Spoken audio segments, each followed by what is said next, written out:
Pediatrics says hand, foot, and mouth disease cases are on the rise. Doctors say it's a very contagious virus, with those infected developing a rash on their hands, the bottom of their feet, and painful ulcers. Health experts say the best way to prevent is good hand hygiene for both kids and adults. That just like anything else on the planet, this virus is just trying to eke out a living, and so it spreads. Washing your hands. Make sure that you teach your kids how to wash their hands properly, how to stay safe, and hopefully they'll be just fine.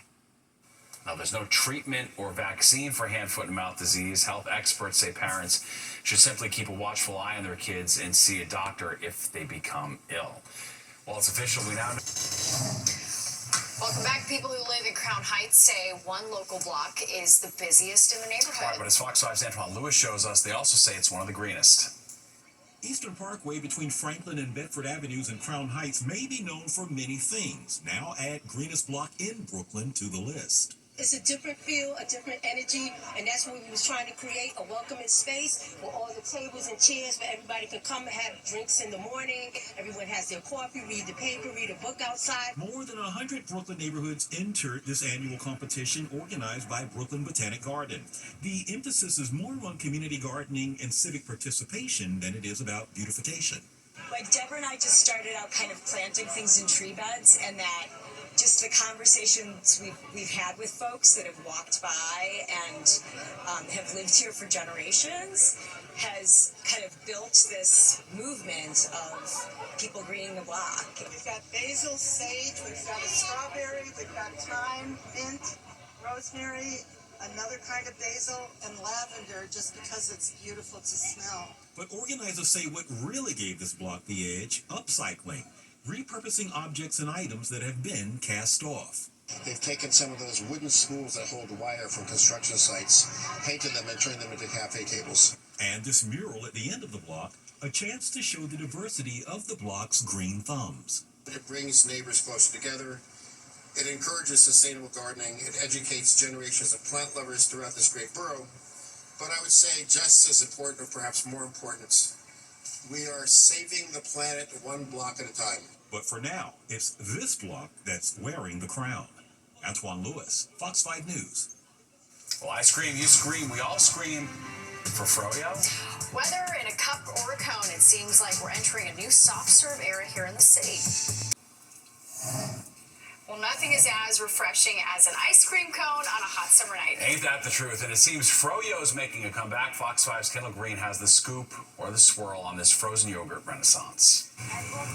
Plain on passion fruit. The higher the temps, the stronger the demand for some delicious Froyo. Where on a hot summer day, the line wraps around the corner of Butterfield Market on the Upper East Side. I've heard so much about it, and I really wanted to try the frozen yogurt, and it looks divine. But we know even with the line, looks can be deceiving, so we wanted to find out if the Froyo's worth the wait.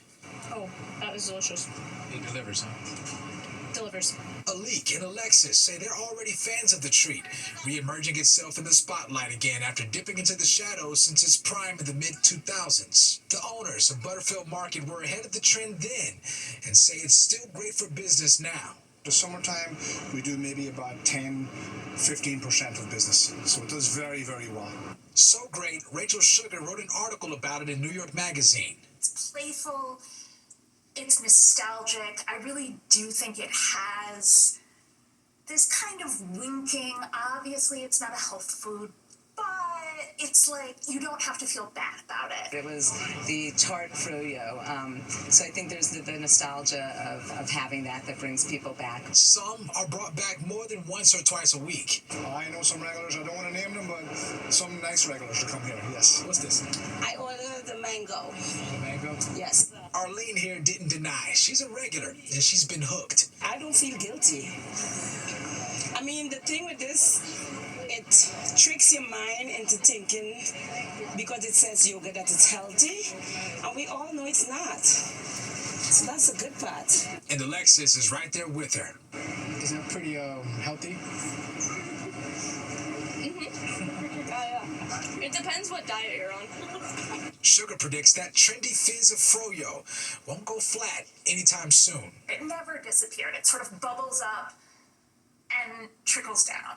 It's just like diet soda. that is more unhealthy than the real soda, but it tricks the mind.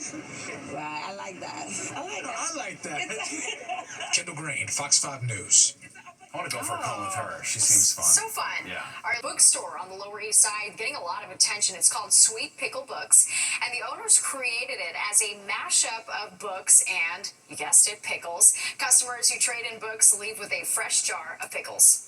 I've become the repository for all these spare books in my building. I live in Astoria, and I bring them down here and I distribute the pickles to all my neighbors. The store has been open for 5 years and has some high-profile customers like Harry Styles and Olivia Wilde. The shop takes donations on Tuesdays and Wednesday from 10 to 8 p.m., and customers exchange 5 or more books for a jar of pickles. Brilliant. And still, the United States is fast-tracking an effort to extend its energy dominance into space. All right, President Trump's transportation secretary is pushing a nuclear reactor on the moon. Fox's Mike Emanuel is in Washington with the latest. We're on a race to the moon. Interim NASA Administrator and Transportation Secretary Sean Duffy is expected to announce plans to put a nuclear reactor on the moon. If we're going to be able to sustain life on the moon to then go to Mars, this technology is critically important. Clear to proceed to CAT. Experts say this is a 21st century space race with the United States rivals China and Russia. The first country to establish a nuclear reactor on the moon could block out others from setting up in the most desirable location. Everyone's sort of headed to the lunar South Pole right now, where we think the most water ice is. Air and Space Law Professor Michelle Hanlon says the U.S. must focus on this competition. I don't think China is currently outpacing us, but I do think they can easily outpace us at this point. What we've seen from China is that they have a very steady pace in space, and they have the commitment to space. This plan to put a nuclear reactor on the moon is considered by experts a natural progression of human exploration of space, something President Trump laid out in this year's inaugural address. We will pursue our manifest destiny into the stars, launching American astronauts to plant the stars and stripes on the planet Mars. It is expected that NASA will seek input from private industry over the next 2 months, with the expectation that China is seeking to put humans and a nuclear reactor on the moon in the next 5 years. In Washington, Mike Emanuel, Fox News. All right, and there's more of the 10 o'clock news straight ahead. We'll be